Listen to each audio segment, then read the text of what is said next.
Hello everyone, my name is Sander. I'm going to be presenting to you about audio generation with neural networks. And this is going to be kind of an overview of the state of the art in the field. I have a blog post about this topic that you can find at the URL that's currently shown on the slide, which basically covers what I'm going to be talking about here and a few other things. You are also very welcome to contact me by email or on Twitter if you have any questions or suggestions after the talk. So first of all, here's an overview of what I would like to talk about. So I'm going to try and motivate a little bit why we would want to model raw audio waveforms as opposed to maybe other representations of sound.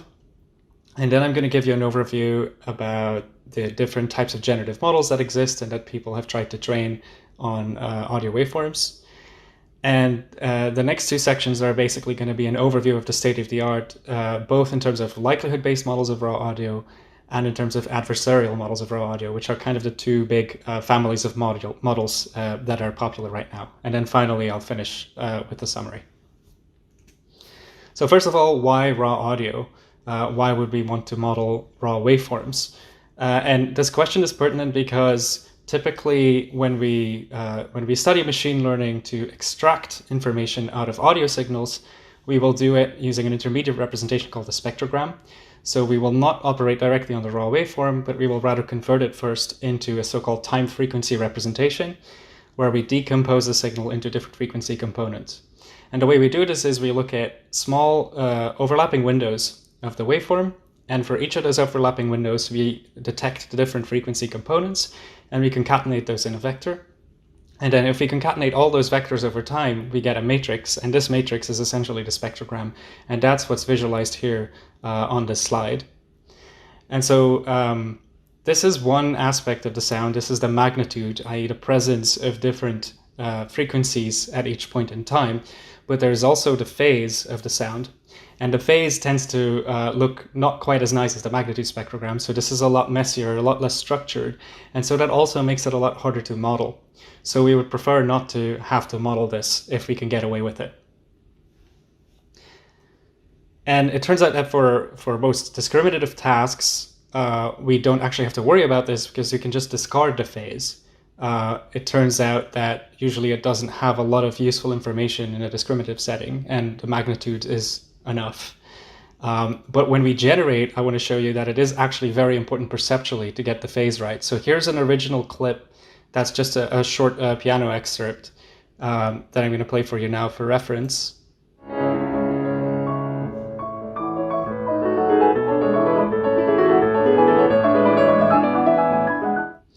And here's the same clip where I've taken out the phase information and I've replaced it just with random phase information, and this is what that sounds like.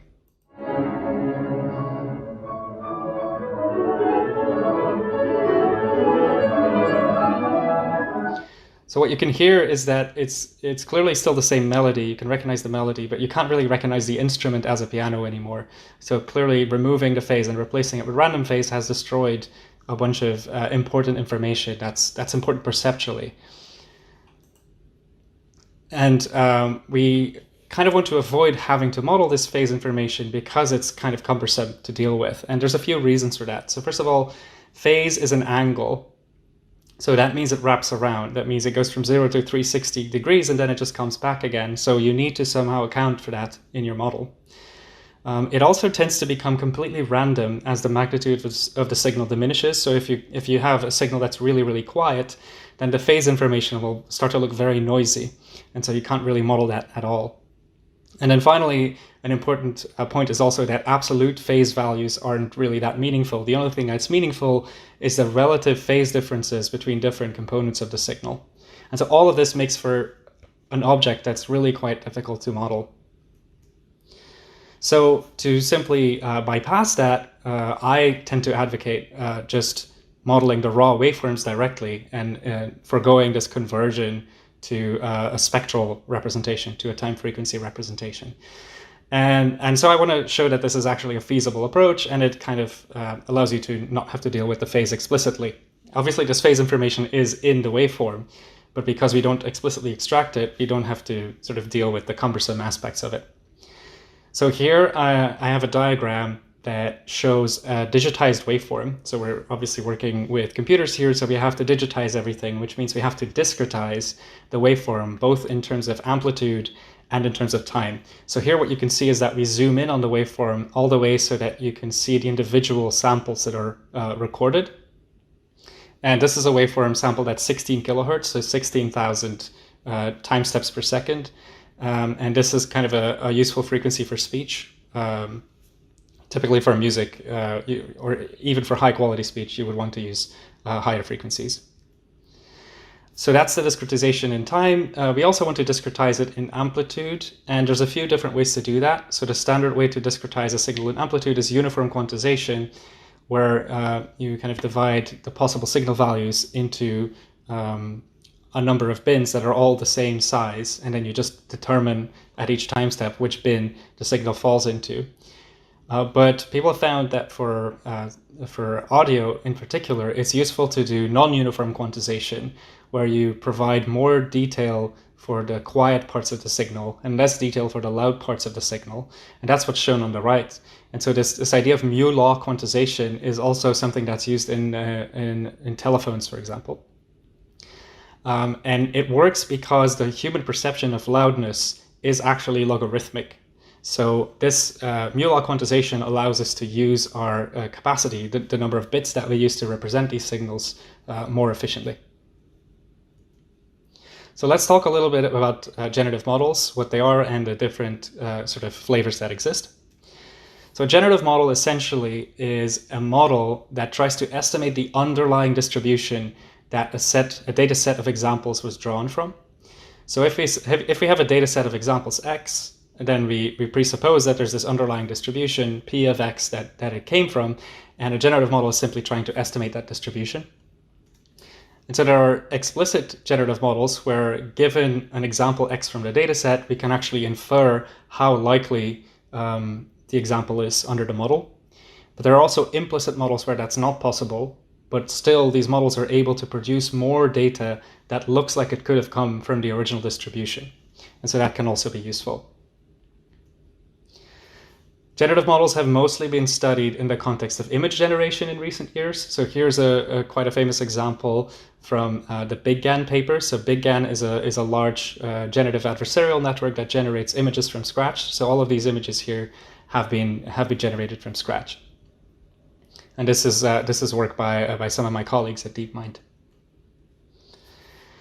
So let's talk a little bit about the different ways to construct generative models. So the arguably the most popular paradigm, at least in audio modeling, is likelihood-based models, where you directly try to parameterize this underlying distribution P of X, and you just fit the parameters on the data by maximizing the log likelihood of the data under the model. And there's a few different ways you can construct models that do this. So there are autoregressive models that try to do this one step at a time. So this is particularly useful for sequences, where you can use a very powerful model to train, to learn to produce one step of the sequence at a time, and then you can repeatedly apply the same model to generate an entire sequence. Flow-based models are also quite popular. So they're based on invertible transformations that try to map the input distribution to a much simpler distribution, usually a standard Gaussian distribution. And they can do that fully in parallel. So that can be an advantage over the autoregressive models, which require this iterative sampling procedure. In flow-based models, you can do this in one step. But the downside is that they tend to be less parameter efficient. So you tend to need bigger models to get the same performance as with autoregressive models. And then finally, there's also variational autoencoders, which are arguably the most popular type of likelihood-based model, but that's not the case in waveform modeling. And the underlying reason for that is probably that the decoder part of a variational autoencoder, which converts the internal representation of the signal back to the input space, that tends to have certain independence assumptions incorporated into it that are kind of hard to avoid. And that makes for signals that tend to not model the high frequency components very well. So you get kind of, in images, you would get basically blurry images. But in audio, you get signals that are missing the high frequency components. And this is actually much more grating in the audio domain than it is in the image domain. And then a completely different approach is that of adversarial models.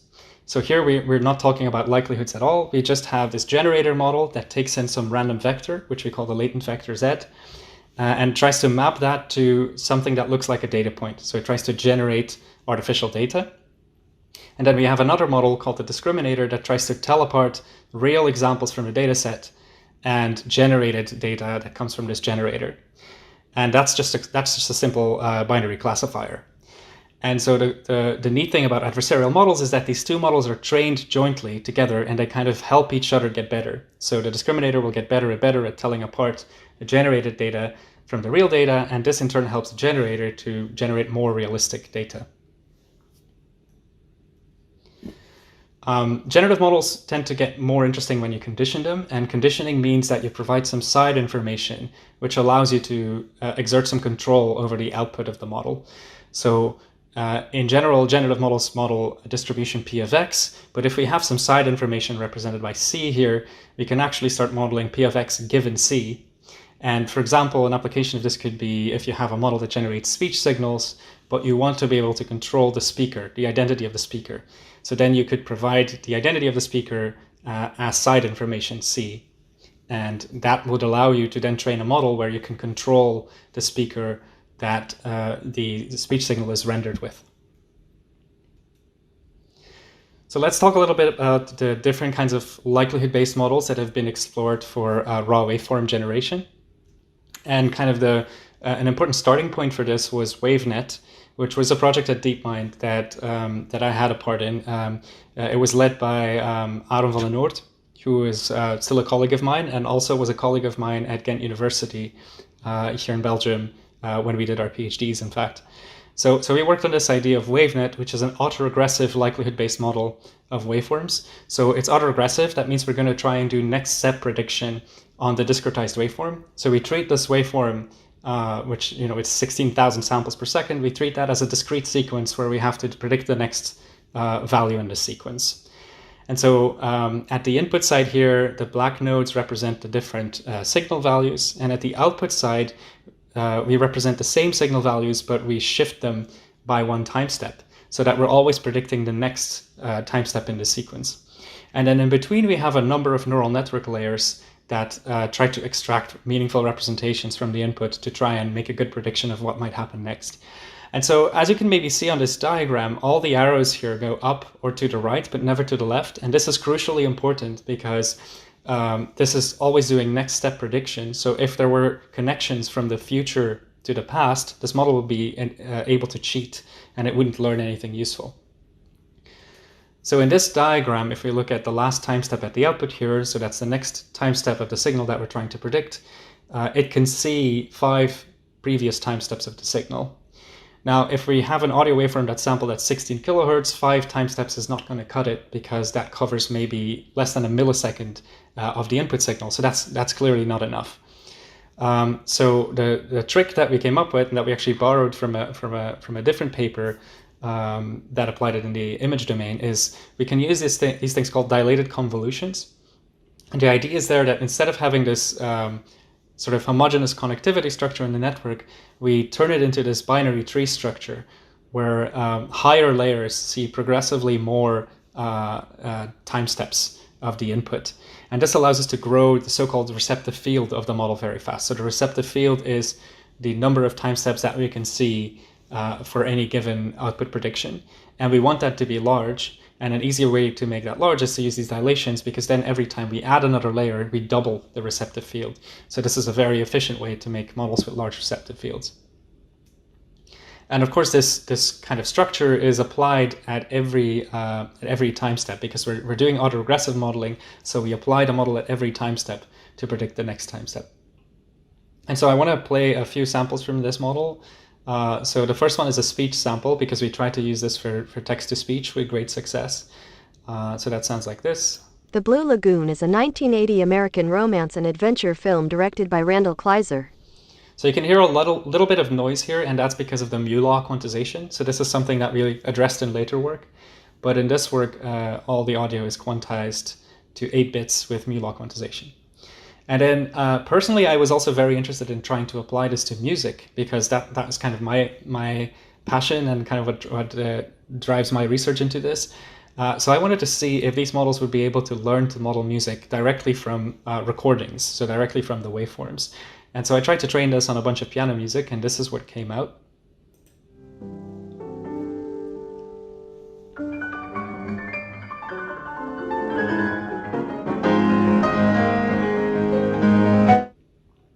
So you can hear that the models kind of captured the essence of what a piano sounds like, but what it's producing is not very musical, because it hasn't really had a chance to capture longer range structure in the signals. And the reason for that is quite simple. It's that the receptive field of the wavenet that I trained on this is less than 1 second. So that way the model isn't actually able to remember anything that happened more than a second ago. And this was a technical limitation, because I needed to scale up these models quite extensively to be able to train them on music. And so I wasn't actually able to fit a larger model on the hardware that I was training it on. So another model that came out around the same time as WaveNet is Sample RNN, and this was from a group in Montreal. And they were also looking into this strategy of predicting waveforms one time step at a time, but they chose a different approach using recurrent neural networks. So they stacked a bunch of recurrent neural networks ticking at different sample rates on top of each other, and used those to build a hierarchical representation, a hierarchical internal representation of the audio to be able to generate waveforms with longer range coherence. And so this is another approach that works quite well as well. So one issue that people identified with these models is that they're really quite slow to use, because you have to kind of run them recursively in a loop to be able to sample from them one step at a time. And this makes them less practical, because usually you want faster than real-time responses. So one thing that people started looking into is, can we take such a trained WaveNet model or even a sample RNN model, and can we try to then distill that into a new model that is feed-forward, so that can be used by simply computing the output in one step, in one go, everything in parallel. And it turns out that's actually possible. And so one example of this was the parallel WaveNet paper that also came out of DeepMind. And Clarinet was another example that used this approach to great effect. Another strategy to make waveform generation more parallel is to just get rid of the autoregressive components altogether and maybe use a flow-based model instead. And so two papers that explore this approach are called WaveGlow and Flow WaveNet. And so the problem that they have is that the models tend to have to be larger, because flow models are just inherently less efficient, less parameter efficient. But obviously a big advantage that they have is that their model is kind of inherently parallel. They can generate all the time steps of the waveform in parallel without having to do this distillation step between two models. Personally, I was very interested in trying to make these models care about longer range correlations, because if you want to model music, that's what's really important. It's not so important when you model speech, because usually you've already decided the text that you want the speaker to pronounce, so the long range structure is kind of fixed. But when you're trying to generate music, you want the model to sort of fantasize that long range structure as well, and so it needs to be able to capture that. And as I already demonstrated earlier, a simple WaveNet by itself is not really able to do that. So one strategy that I pursued to try and make this work is to split up the training procedure into multiple stages, where we first try to learn local structure of the signal and then make abstraction of it, and then train another model on this more abstract representation that we've extracted to model larger scale structure. And then we can apply this repeatedly to create a hierarchical model. And so this uses WaveNet as a basis, but it hashes this encoder model to try and extract higher level representations simultaneously with training the WaveNet. And if we have such a building block where we can extract these higher level representations, we can stack these into what I call a hierarchical WaveNet. And this is something that I try to use to generate music with longer term coherence. And I want to play a sample of that as well, so you can hear the difference.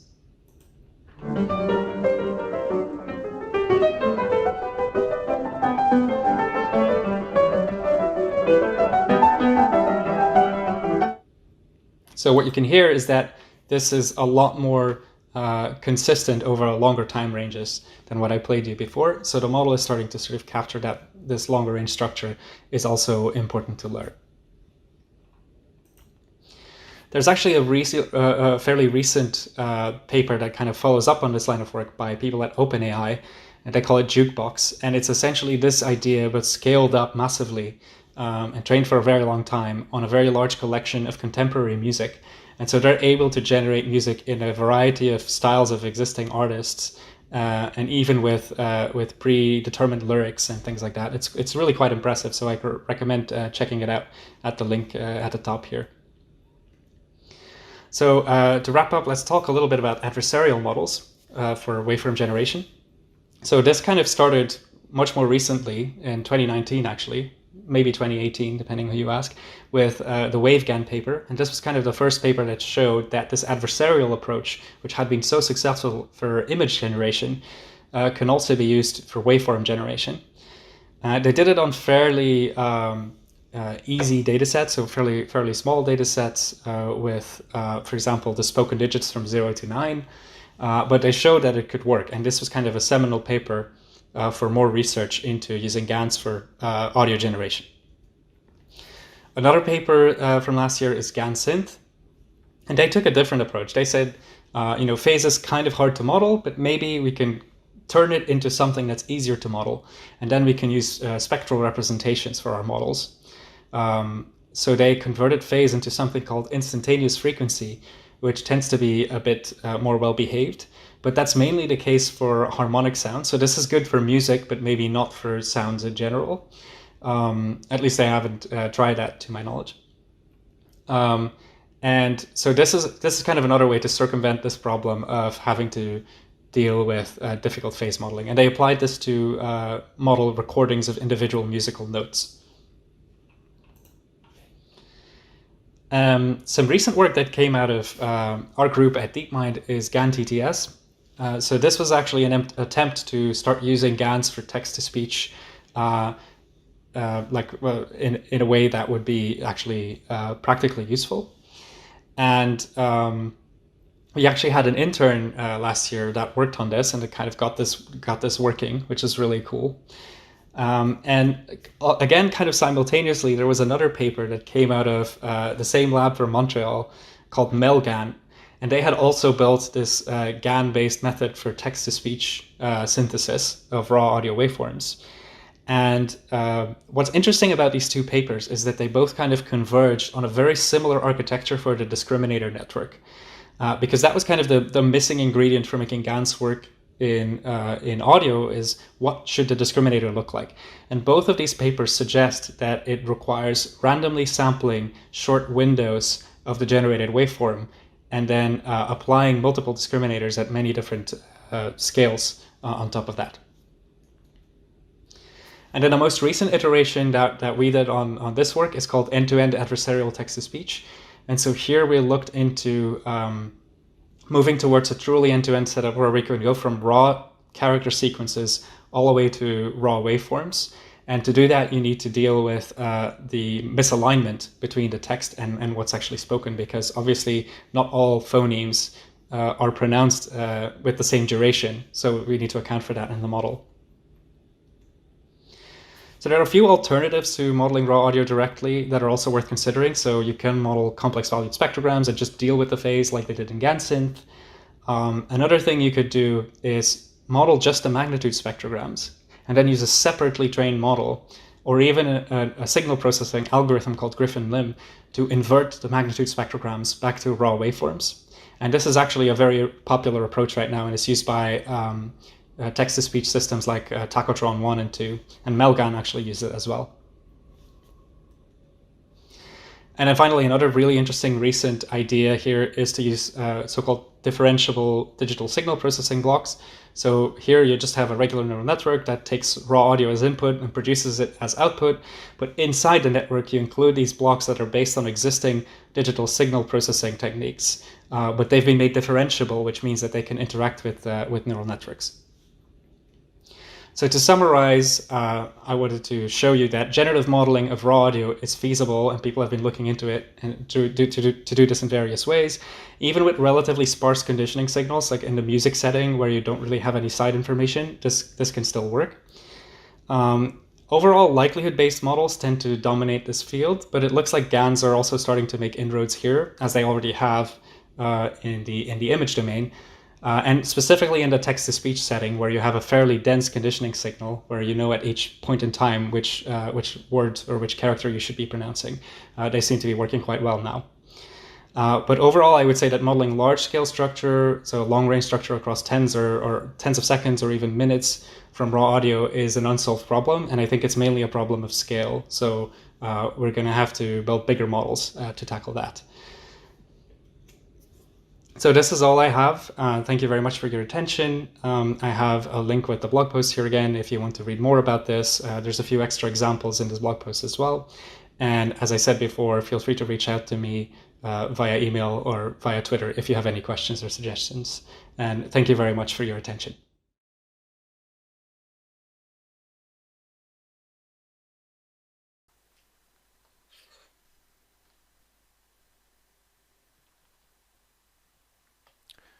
Hello and welcome to this next session at the AI for Growth Digital Conference, the Industrial AI Day. This session is about AI hardware evolutions, and before we dig into that, I would like to briefly introduce myself. My name is Jits Langerdijk and I'm a Senior Solutions Architect at NVIDIA. And if you have any questions as a follow-up to this session or any other question, AI or professional graphics related or GPU related for that matter, please feel free to reach out to me. So in the next 25 to 30 minutes, we'll be covering a couple of topics. The agenda, well, basically the agenda at a glance is why NVIDIA and why NVIDIA now? What it is that AI according to me, and how can you identify your needs in different phases of your projects, your AI related projects, of course. And last but not least, how to identify the opportunities. What is available in the different stages of your projects. So let me briefly talk you through what it is that NVIDIA is doing, and it's been doing for 25 years or so. So first of all, I would like to emphasize that we focus on three major pillars. First, of course, the visualization, as you can see next to me. This is where NVIDIA started off in '93. Professional graphics became very important right after the professional graphics industry was adopting our GeForce, our consumer-focused cards, our gaming cards for their industry. So whether it's designing, gaming, rendering, visual effects, this all relies on the GPUs that we have to offer in our visualization pillar. And of course, high-performance computing. GPUs are being used in any high-performance environments, supercomputers throughout the world. All are supercharged with our NVIDIA GPUs, of course. And more important today, when we look at artificial intelligence, the GPU is being used somewhere starting in 2010, when all of a sudden people recognized the potential of GPUs when they're doing like image classification or training their neural networks with huge amount of data. So whether it's training, inferencing, or robotics with autonomous everything, and of course an autonomous car where it really speaks to the imagination these days, this all is very important to us. And luckily the GPU is supercharging this field as well. So why NVIDIA and why NVIDIA now? Well, basically since the start of the evolution of the internet and the PCs that we have at home, things are changing. The amounts of data that we are gathering is well, it's huge, and year over year this is growing immense. So especially when we saw the transition towards a cloud era and a mobile world where everyone carries around in their pocket a more powerful computer that Bill Gates could even imagine back in the days when he predicted everyone is having a personal computer at home, we see that the increase of data and the things that we do with these devices is, well, unprecedented. And especially now with artificial intelligence and IoT. As you can understand, all these IoT devices gathering all kinds of information throughout the day, 24/7, is huge. But this is just raw data, of course. So whenever an organization needs to use this data or combine various data sets to make better decisions in a much shorter time frame, AI really comes to help. And this is why NVIDIA right now. We have all this data and we need something to analyze all this data. And this is where the GPU comes in. And of course, this data can also be analyzed by a CPU, but as we have seen over the years, is that Moore's law is leveling off when it comes to CPU computational increase year over year. So the GPU really accelerates this field. So data and GPUs are the ideal combination when it comes to AI. And this is exactly what we've been doing all these years. We create the world's best GPUs. And a GPU is somewhat different, of course, than a CPU. As you can see, a CPU is optimized for serial tasks, as where a GPU is optimized for parallel tasks. And of course, a GPU contains much more cores than a CPU does these days. With a CPU, I think we're limited to 64 cores today, as where a GPU has thousands of cores at its disposal and all work in parallel. So this is really why a GPU is this important for supercharging the field of AI. Don't forget, there is of course a plus sign between the CPU and the GPU. The GPU is never going to replace the CPU. It's always living in close harmony. It needs its instructions from the CPU, and maybe not all code that is being handled by the system can be offloaded to a GPU. So you need a good combination, a good basis, both on CPUs and GPUs. So the GPU, that's what we're doing the last 25 years. But this is there have been some changes, of course. Next to the GPU and the acceleration that it delivers in the data center, we also have, of course, our Mellanox solutions, our networking solutions, InfiniBand, high throughput, low latency solutions that really offers the best-in-class experience. So the data processing unit, the SmartNICs, and the GPU really put this X-factor speed up in the data center. And of course, we have our full focus on everything that's CUDA related. So a full CUDA stack optimized for the data center. And of course, the most important part is all the developers out there. One architecture and a tremendous group of developers using our solutions. So in essence, this is what we do, what we have to offer. Different GPUs from across the board, from Xavier embedded systems to Titan for your physical workstation, where you can start building your first algorithms, all the way to Quadro or data center GPUs, or maybe this purpose-built GPU in which you can find in our DGXs, our purpose-built AI appliances. And as you can see, one CUDA GPU computing architecture, both for workstations, servers, and cloud. Different SDKs like DrivePX, Metropolis for smart cities, Clara for medical imaging, Isaac for robotics, and even Virtual GPU, a solution that offers a virtualized GPU in a data center solution.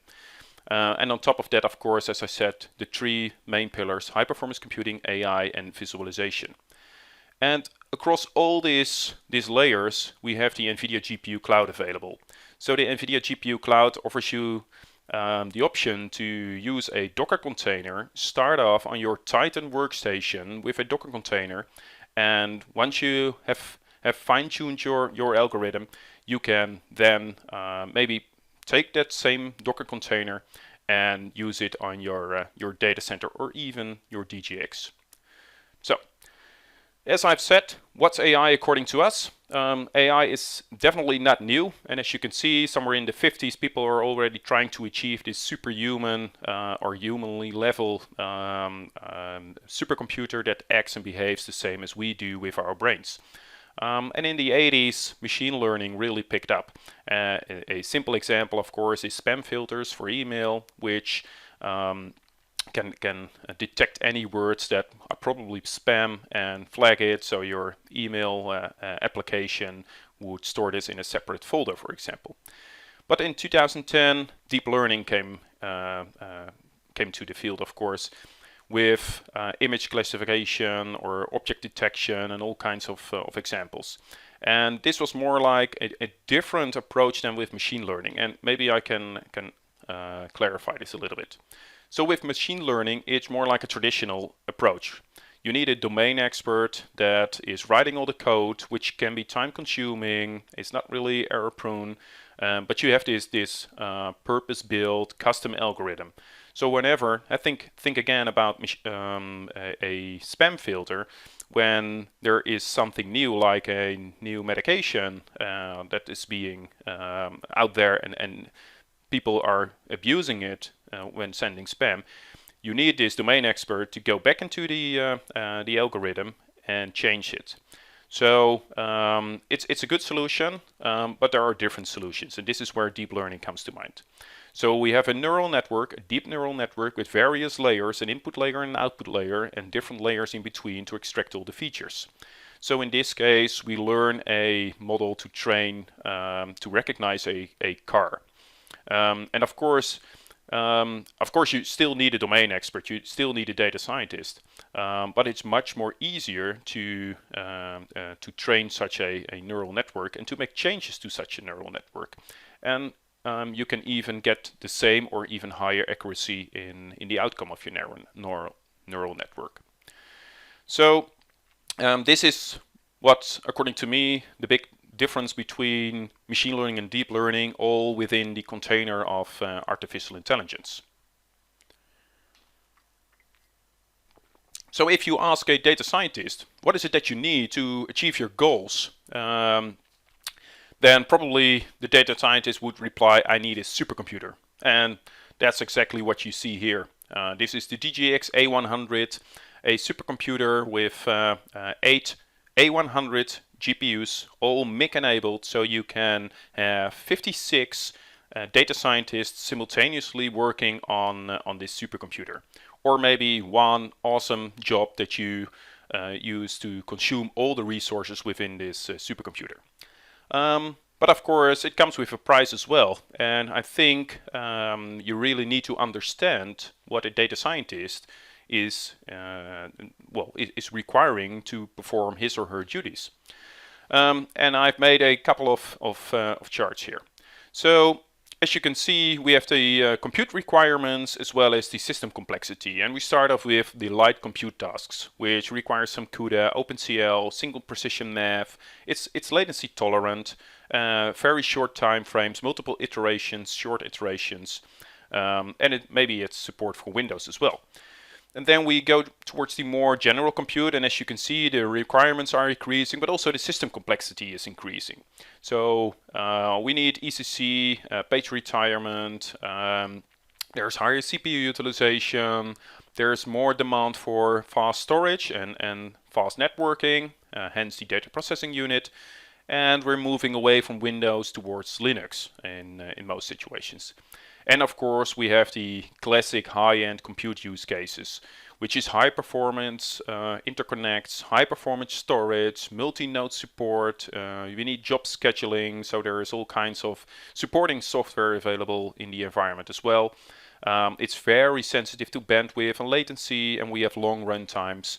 And of course, we need ECC and memory page retirement to really make sure that the outcome is accurate or as expected. So the first step is to, when we try to understand our needs, is where do we fit in? Is this a light compute top? Maybe we can start off with the light compute on a RTX workstation, a virtual workstation, or is this more like the classic high-end compute where we need this DGX purpose-built appliance? This also relates, of course, to the different phases. You never start off with a full-blown environment, right? You start off with development, with prototyping, finding the right algorithms, with only a subset of your data, just short iterations just to test. And what you essentially need there is lots of flexibility. And once you have set up the right prototype and you're ready to ramp up to production, and you really need to well, you're done kicking the tires, and now you really need to make a spin. You go training. This is where the heavy lifting takes place. This is where you have the heavy workload, where you have multiple long iterations, where you need all the resources that are available, and you need a fast network and fast storage, of course.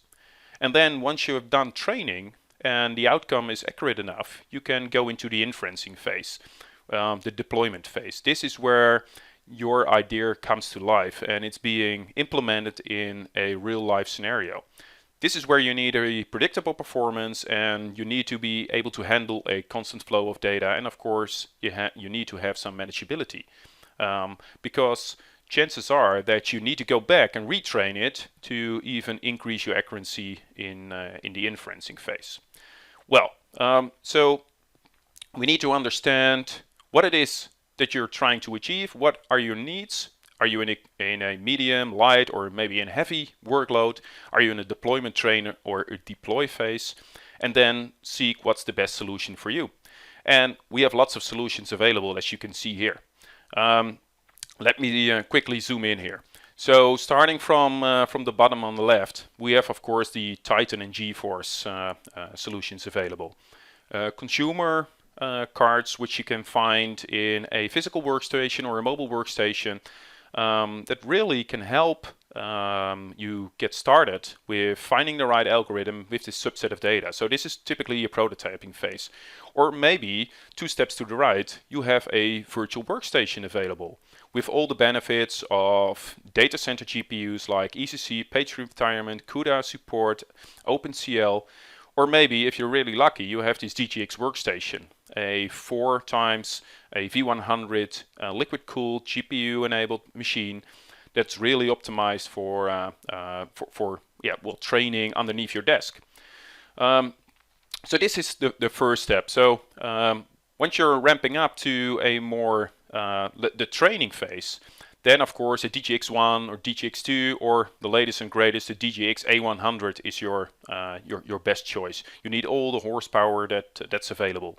Or maybe when you prefer a OEM platform, a server platform, we have the HGX baseboards available. So that's an option as well. And of course, this is more for the training phase, the prototyping phase, and once we're going towards the inferencing phase, the deployment phase, all the way to the right, we have the edge solutions with the EGX together with Mellanox, the EGX A100.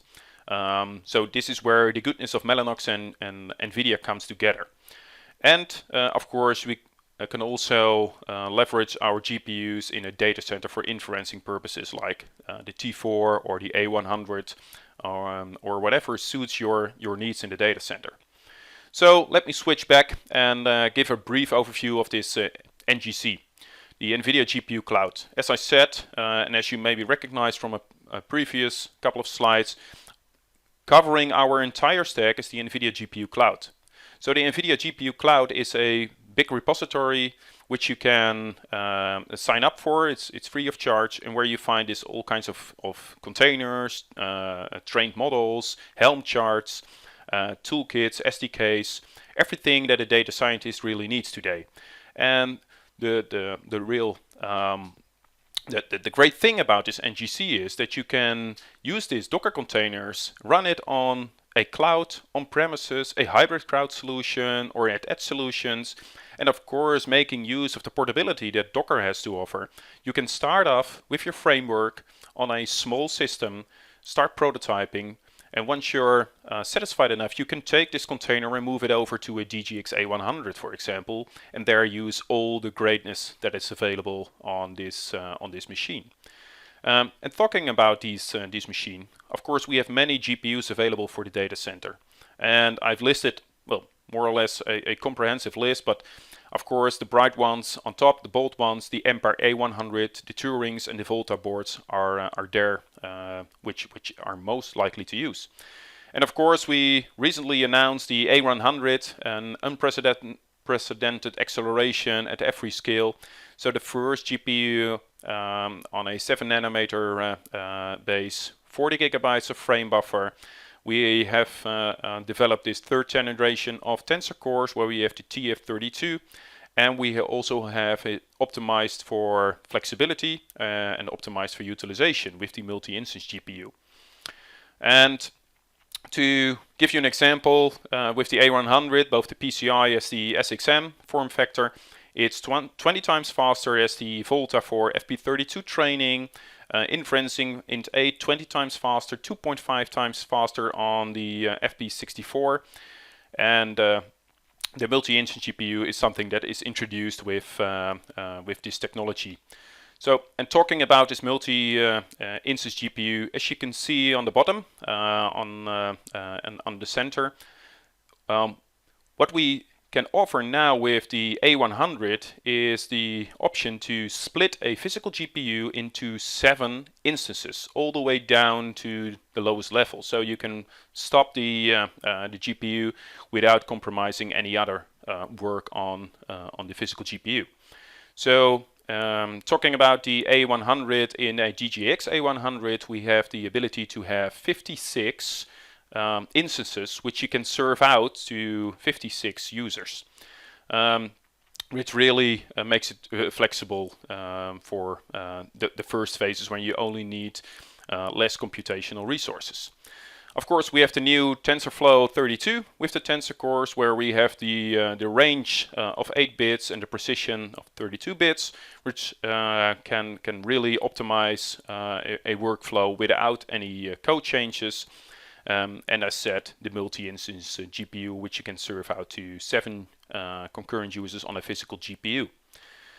Then, of course, we have the structural sparsity that also speeds up the process, 2 times faster execution, because we kind of zero out all the blank spaces.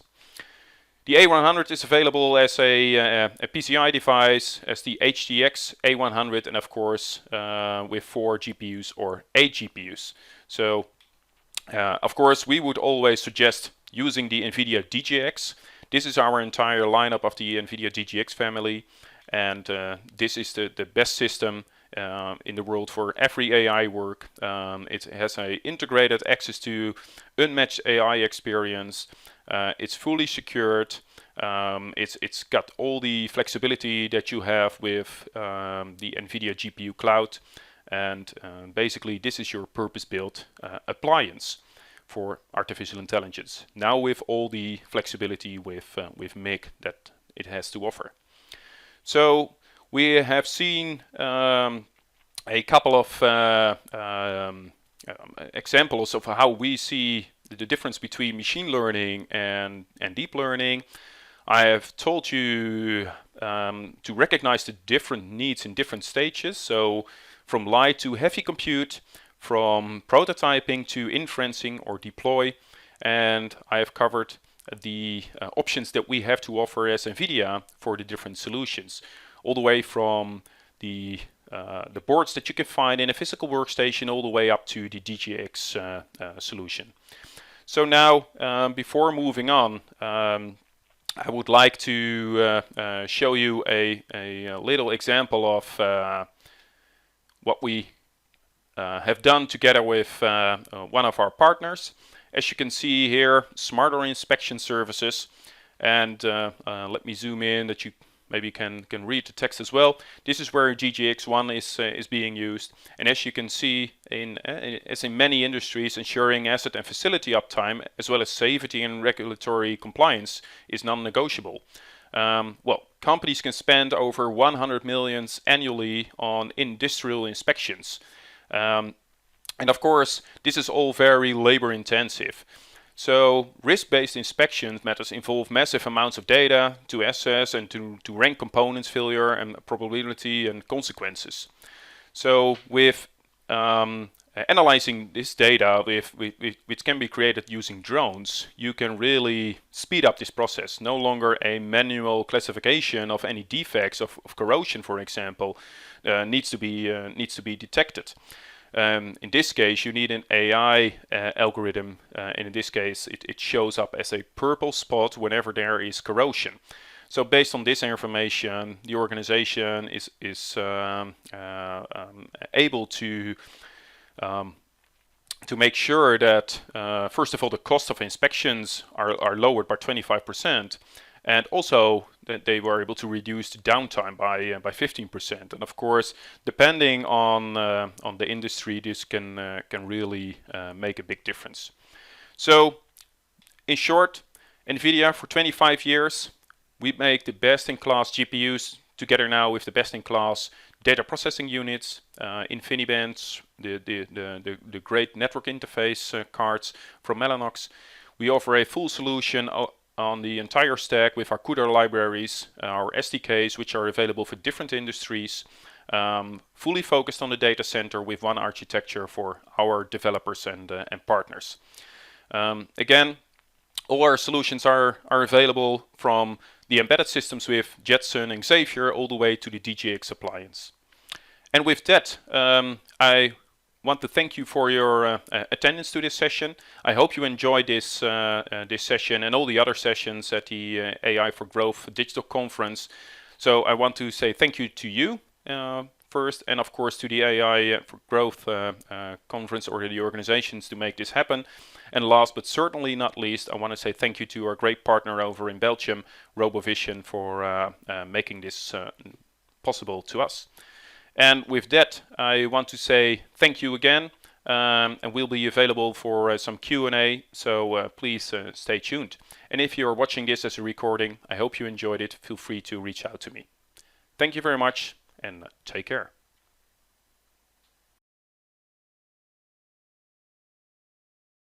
Thank you. And as a last session, we will run some small questions and answers together with Sander Dieleman and Jits Langedijk.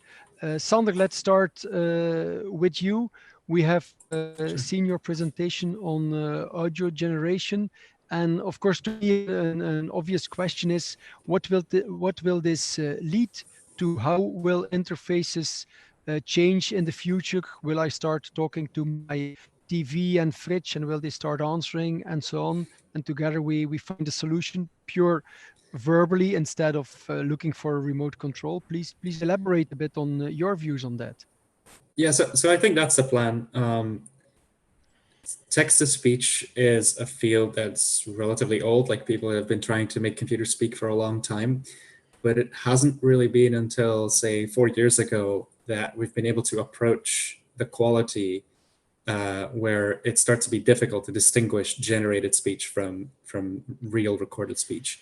And I think this is kind of a situation where a qualitative there'll be a qualitative change which makes new applications possible, right? It makes natural interaction using speech possible. So I think that is an area where we're going to see a lot of changes. Also because even more recently, in the last few years, these techniques have become efficient enough that you could generate realistic speech on edge devices like phones, for example, with limited hardware capabilities. Another application that I'm personally also very interested in is, of course, the applications in music, like how artists will be able to use these new techniques to basically be creative. That's arguably a little less interesting from a commercial point of view, because there's probably more money in generating speech, but it's an application that I'm also very excited about. Okay, and then a bit a sub question to that. What about different languages? We all know that maybe you can do it for the top 5 languages, but what about the other 150 or 200 languages which are out there? Any comments on? Yeah, there's a lot more than that, right? And the problem there is often that there's just not enough recorded data to train models. This is a problem both in speech recognition and in speech generation. Like, where do you get the labeled data that you need to train these models? And that's where transfer learning is offering a solution, because people have found that you can train models you can train essentially a single model on data from a lot of different languages, and then fine tune it on a new language quite efficiently, and that requires a lot less data than training a model from scratch. So that offers a pathway for bringing these improvements to less languages that have fewer speakers. Yeah. Okay, thank you. And any view, as a last question to you, any view on your top 3 possible application? Is it really the handheld translation box between all the different languages, or do you see other things out there? Yeah, so I think the universal translator is definitely becoming a reality very soon, I think, because also machine translation research has also obviously benefited a lot from neural network based approaches, and those benefits are starting to be commercialized. And I think that in combination with better speech recognition, better speech generation, is definitely going to make that a reality quite soon. Yeah. Okay, interesting. So never again lost in China or in Japan. I mean, they will start to understand this. Yeah, exactly. Thank you, Sander. Jits, any question you have for Sander, or shall we jump to your topic? No, I'm looking forward to never being lost in translation anymore. So I really like how the developments can make our lives all easier and more efficient. So yeah, and I really respect all the work that's being done there. So yeah, big thank you to that. Okay, good. And then Jits, a question linked to your topic. How do you see hardware evolutions, hardware for AI, between on one hand the edge and on the other hand, the centric approach with a big data center? How do you see that 2 years, 5 years from here? Yeah, it's always challenging to look such many years ahead, of course, but in general, it's an excellent question. Of course, it's and especially from an NVIDIA point of view, when you look at hardware and the evolution of hardware, and especially the GPU, of course, at least the GPU today and the data processing unit with Mellanox. But there is no. We are a data center focused organization. That having said, we completely recognize all the processing resources that are required on the edge. So what we do, and this year in May, we launched our latest GPU architecture, the Ampere architecture, and our first big chips were fully focused on data center solutions. So with the A100, for example, this was a GPU specifically designed for artificial intelligence, machine learning, deep learning, and high performance compute workloads. Nevertheless, as said, we recognize the requirements for the edge. So this is exactly why we also have edge devices like the EGX A100 with the same architecture and, of course, a less powerful GPU, but for instance, with an integration with a Mellanox technology. So bringing both the speed of networking components together with the parallelism of a GPU. So we completely recognize that this new world will be living within the centralized data centers as well as on the edge. So we focus on both from one architecture perspective, and this provides everyone who develops a solution based on GPUs and Mellanox resources that you can simply develop something within the centralized data center and use a small subset and pick it up and move it over to the edge. So the portability that containerization in general has to offer there is really helping. And for that matter, you can also use the same portability towards, like, for example, GCP to use any cloud instance from Google or any other public cloud offering. Okay, thank you. So I mean, I will be able to start locally on a, let's say, small scale, small cost setup, and then of course move it and integrate it to a bigger play whenever needed. Yeah, exactly. You can start with a GPU accelerated instance on Google Cloud Platform, for example, or maybe on your physical workstation with a Quadro board. Move it over towards a data center solution with a DGX A100, for example, to do really the heavy lifting, your complete data set. And once you're satisfied with the outcome, then you can move it over to like a edge device with a smaller GPU, because you need less GPU resources, and still using the same approach and the same building blocks over there. So It's really easy to start prototyping, move over to the training phase, and then finally the inferencing phase, and keep refueling the training phase as well. So. Okay, thank you, Jits.